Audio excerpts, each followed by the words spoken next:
Savannah, I'm so sorry to hear about the loss of your husband.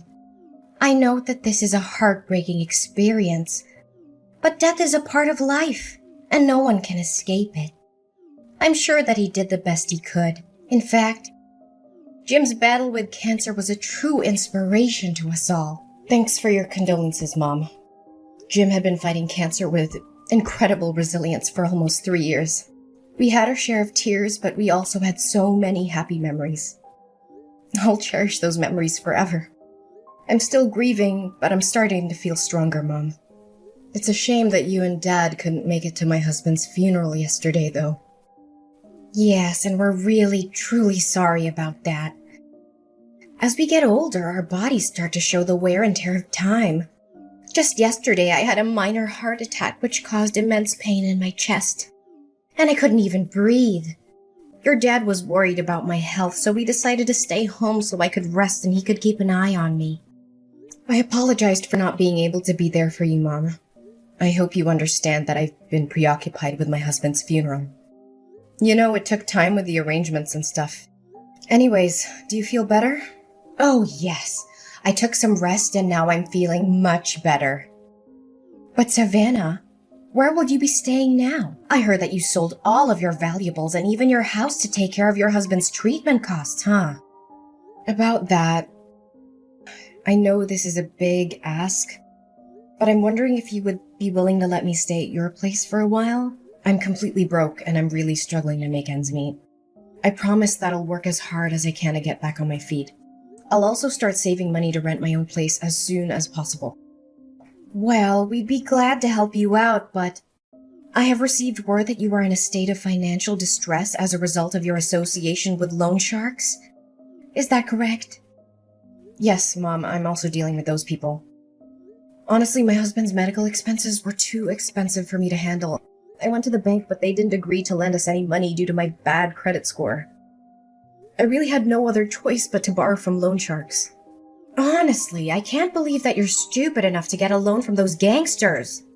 I know that they've been to your house and workplace several times demanding payment, and they even beat you up a few times. Is that right? How did you find out about that? Well, if you already know, then I have no reason to hide it anymore. It's true what you just said. They began by threatening me, but their aggression escalated over time, culminating in violence. I'm sorry I didn't tell you sooner, but I didn't want to worry you or anyone in the family. Have you lost your mind, Savannah? Seriously, if I let you stay in my house, those racketeers would show up every day and cause us a lot of trouble. How will me, your father, and your brother live in peace, knowing that there are criminals who could potentially harm us? What kind of person are you, putting your own family at risk like that? Please, Mom, just hear me out, okay? I know loan sharks are dangerous, but I'm doing everything I can to pay them back. This is a difficult time for me, but I promise it's not forever. I'll work tirelessly to pay off my loan. I'm so close to being debt-free. Then everything will be solved. Close to being debt-free? Don't make me laugh. You think I'm stupid enough to believe that? How are you going to clear your debt with the nickels and dimes you earn every month? Your monthly salary isn't even enough to cover your basic necessities, let alone paying your debt. Save your breath. Don't even bother trying to convince me to let you in my house. Please believe in me, Mom. I'm working 2 jobs and I'm cutting back on all my expenses. It'll be a matter of time until our family ends up broke because of your stupid debt. Look, I know for a fact that if I ever let you set foot in my house, you're gonna come crawling to me, begging for help with your financial issues. Or even worse, you're probably gonna rip off all of me and your dad's money. Mom, I know you're angry with me, but I'm begging you to have some sympathy for Joey. She's your granddaughter and she's only 6 years old. If we don't have a place to live, we'll be on the streets. For real. Can you imagine your only granddaughter living on the streets? Stop whining and complaining. I'm not falling for your trap by mentioning Joey. You think you're so important because you gave birth to Joey? Well, guess what? She's not my only granddaughter. I also have your brother, Max. And when he gets married, he'll give me even more beautiful grandchildren. Okay, fine. I can understand that I'm not welcome in your house, but I'm only asking you for one favor. Can you please let Joey stay with you guys? Considering my current situation, I'm afraid I won't be able to provide my beloved daughter with enough love, care, and a good environment for her to develop both physically and mentally. I promise to make a plan to pay off my debt and not to let it impact our family's finances.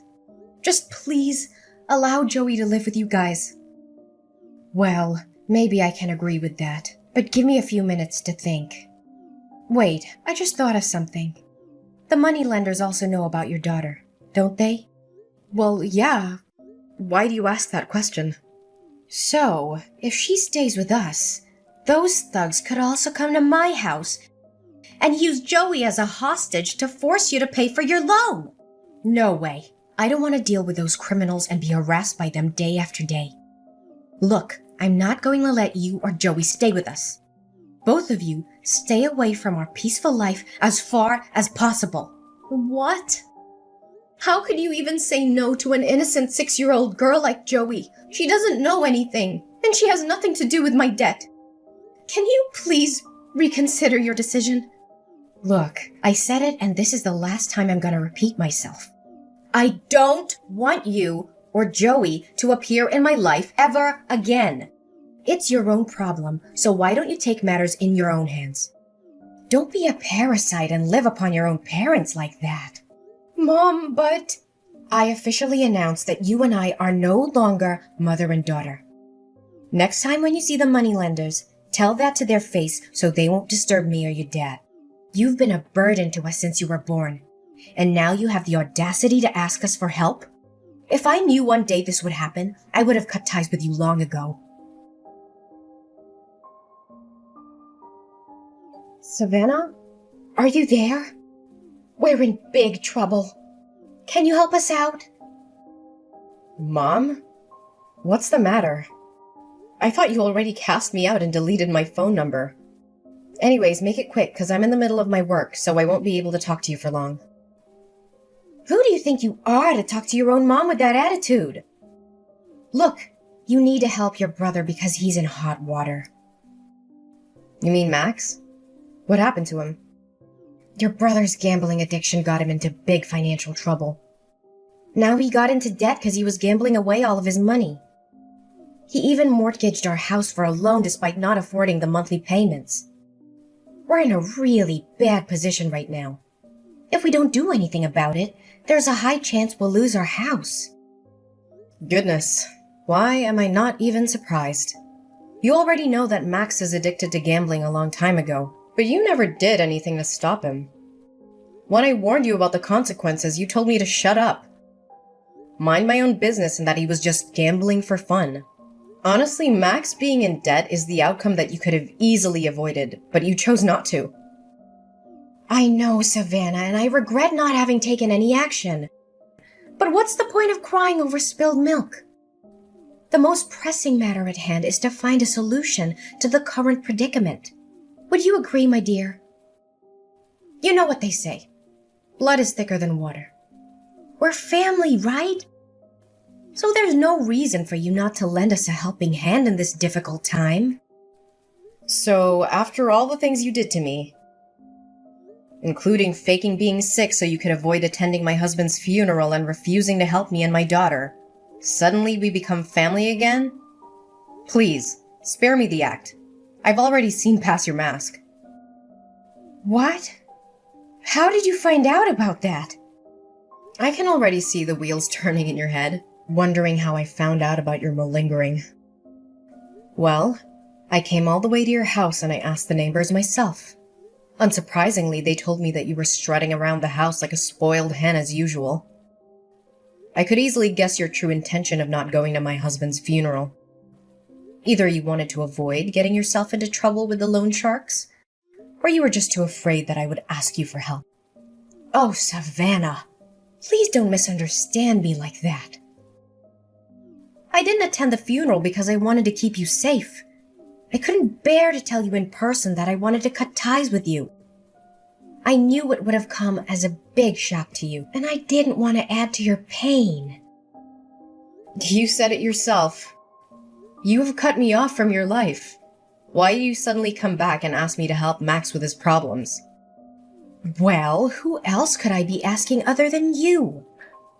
You, Max, your father, and Joey are my only family in this world. And how am I supposed to help you out when I myself already have a problem with finances? Do you know that me and Joey are now living in a homeless shelter? It's all thanks to your kindness, Mom. What? Homeless shelter? You can't even afford to rent public housing or a small apartment?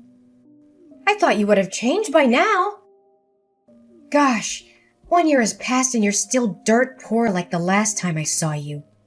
If I knew that you're still living like a rat like this, I wouldn't bother wasting my time talking to you. Just get out of my life. I don't want anything to do with you anymore. Yeah, thanks, Mom. I really appreciate it. And I would also be more thankful if you don't suddenly appear in my life just to talk down to me like this.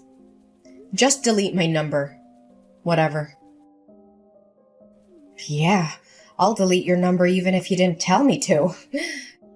Gosh, if anyone finds out that I have a homeless daughter like you, I'd be so embarrassed that I could sink through the floor.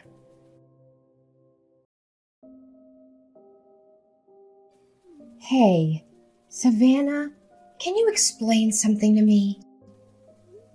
You again? I thought you already removed my number from your phone. What's the problem this time? Look, I know this sounds crazy, but Max told me he saw you getting out of a fancy car in a stunning dress. He said he was sure it was you because he recognized your birthmark on your shoulder. I don't know what to think. Maybe he was daydreaming, or maybe he mistook you for someone else. But I had to ask, was it you? Well, he wasn't wrong. It was me. And I also saw Max searching garbage for food or something to sell. What happened to you guys? Where are you living now? Our living situation doesn't have anything to do with you. But you? There's no way an impoverished girl with a large debt like you can have an expensive car and luxury clothes like that. It just doesn't add up. How on earth could it happen? I know. This must be a joke. You may be able to fool Max, but I'm not easily misled. Well, suit yourself. You can choose to believe it or not, but it won't change the fact that I'm now living the best life I could have, alongside the people that love and care for me. I would hazard a guess that you're still finding it difficult to make ends meet. Would I be correct? Explain to me what happened. How did you get so rich all of a sudden? Wait. Don't tell me that sex worker is your new job. Well, what else could you possibly do other than leeching off rich men? Seriously, if you don't have anything nice to say, please don't say anything at all. Anyways, back to my story. I was minding my business on my way to work when I witnessed a crime. A woman was having her purse snatched, and I knew I had to do something. I chased after the robber and was able to get the purse back. Let me guess. You found a lot of money in the purse and you just decided to keep it for yourself. How convenient for you. If I had known how quickly you can make money like that, I would have told Max to do the same thing. Could you stop interrupting me like that? Goodness, you're just as impolite as the last time we talked to each other. Fine. Go on. I can't believe you dare to talk to your own mom in that manner. Okay, so after I returned the purse to the woman, she invited me to dinner. We shared our stories with each other, and it turned out that she was a wealthy woman named Daisy, whose husband, Mr. Johnson, owned a famous fine dining chain. Mr. and Mrs. Johnson couldn't have children together, so after hearing my story, they expressed their sympathy and decided to adopt me as their daughter and Joey as their grandchild. They were also kind enough to help me pay off the rest of my loan. Whoa, hold on right there. So you're telling me you were adopted by a wealthy family? I thought that only happened in fairy tales. How could you strike it lucky like that? This is totally unfair. You're living the high life while we're stuck living in a tent on the streets. Unacceptable. Well, I guess that's what they always say. When one door closes, another one opens. Actually, it's not unfair at all. In fact, you guys got exactly what you deserved. You ruthlessly told me that you no longer considered me as your daughter anymore. And neither Dad nor Max lifted a finger to stop you. You were all on the same boat, determined to kick me out of the house without even a moment's hesitation. What's even more devastating is that after finding out I was living in the homeless shelter, you didn't offer to help me. On the contrary, you even had the nerve to turn your back on me one more time. Honey, I know what we did was totally wrong, but we don't deserve to be punished like this. Look, Savannah, Mrs. Johnson seems like a kind woman who would be compassionate to what we're going through at the moment. Would you please ask her to adopt your brother as well? Maybe then she would let us stay in her big house. Abigail, you really have no sense of shame, do you? Why would Mrs. Johnson adopt Max when he still has his biological parents on his side? You and the rest of our family abandoned me when I needed you the most. And now that my life is finally starting to look up, you come crawling back to me, expecting help? What kind of person are you? Honestly, you shouldn't have shown your face at all.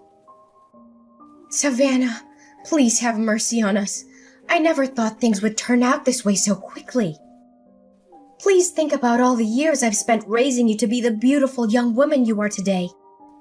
I appreciate all the time and effort you put into raising me, but I can't forget how you abandoned me when I needed you the most.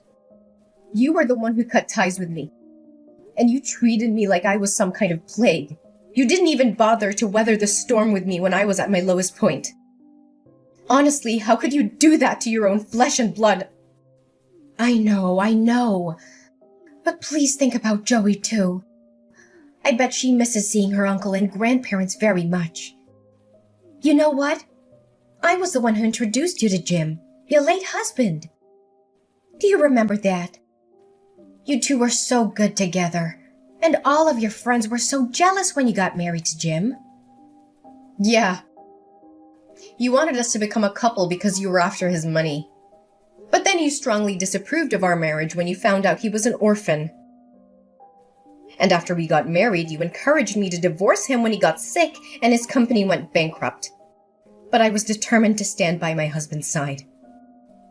So now you want me to thank you for introducing me to Jim? After everything you've done? You're shameless, Mom. Completely shameless. Oh, come on, sweetheart. Don't you see? Everything I did was for your own good. If you had divorced Jim like I told you to, you wouldn't have been deep in debt like you were back then. It was you who chose not to take my advice. So why are you blaming me for not helping you, huh?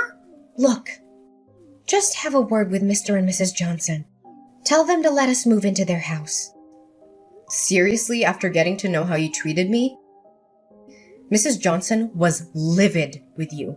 I don't think she even wants to see your face. So don't waste your time begging anymore. It's no use. Why did you appear at my wedding? I don't recall having invited you. And more importantly, how did you find out about it? Oh, Savannah. You might not know it, but I was watching over you the whole time. I know everything about you and your new family. You mean stalking me? Good joke. But serious talk here. You could have chosen anyone. But why an ordinary cashier like Michael? That part I can't understand. I mean, I didn't even know that job exists. Well, there are more important things in a marriage than money, you know.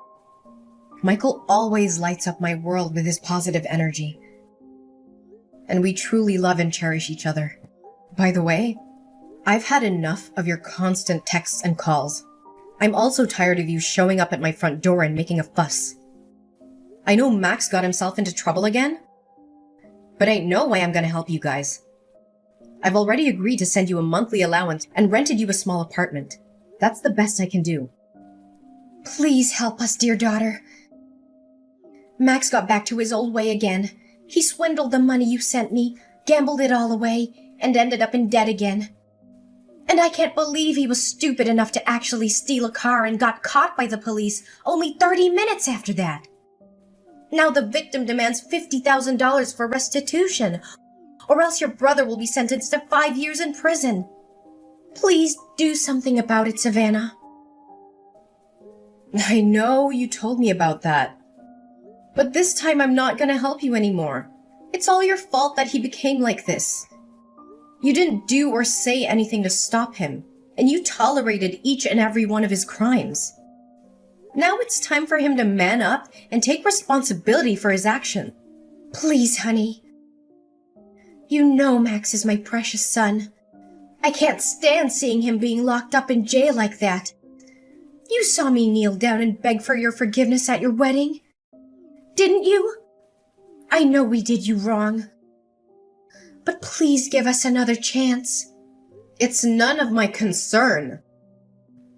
You should consider yourself lucky that I even let you sit through my whole wedding, even though you cried and made a scene the whole time. My adoptive parents were this close to calling the bodyguard to kick you out. I told you already. I'm not going to help you anymore. Max has to learn his lesson, and so do you. My mother, Abigail, was desperate to help my brother Max avoid getting arrested for the crime he had committed. She couldn't afford to pay the restitution the court had ordered, so she came up with a crazy plan. She used a fake gun to rob a bank. She was arrested almost immediately and sentenced to 2 years in prison. I do feel sorry for Max and my mom. I visited them in jail every now and then, but they always became angry when they saw me. They threw fits and blamed me for their being in jail. They seemed to be unable to see the error of their ways. After my dad left alone in the house, I invited him to live with us and my husband Michael. However, he refused, feeling ashamed of what he had done to me. He chose to live by himself in the apartment that I had rented for him. I hope that in the future, I'll be able to convince him to move in with us. After all, we are still a family. Looking back at everything I went through, I am so grateful for my life. There were times when I thought I couldn't make it, and I even considered suicide, but I found the courage to overcome tremendous challenges in life. I hope that my story can inspire others who are still fighting their own battles. No matter how difficult things may seem, it's important to never give up. There is always hope, and you are not alone.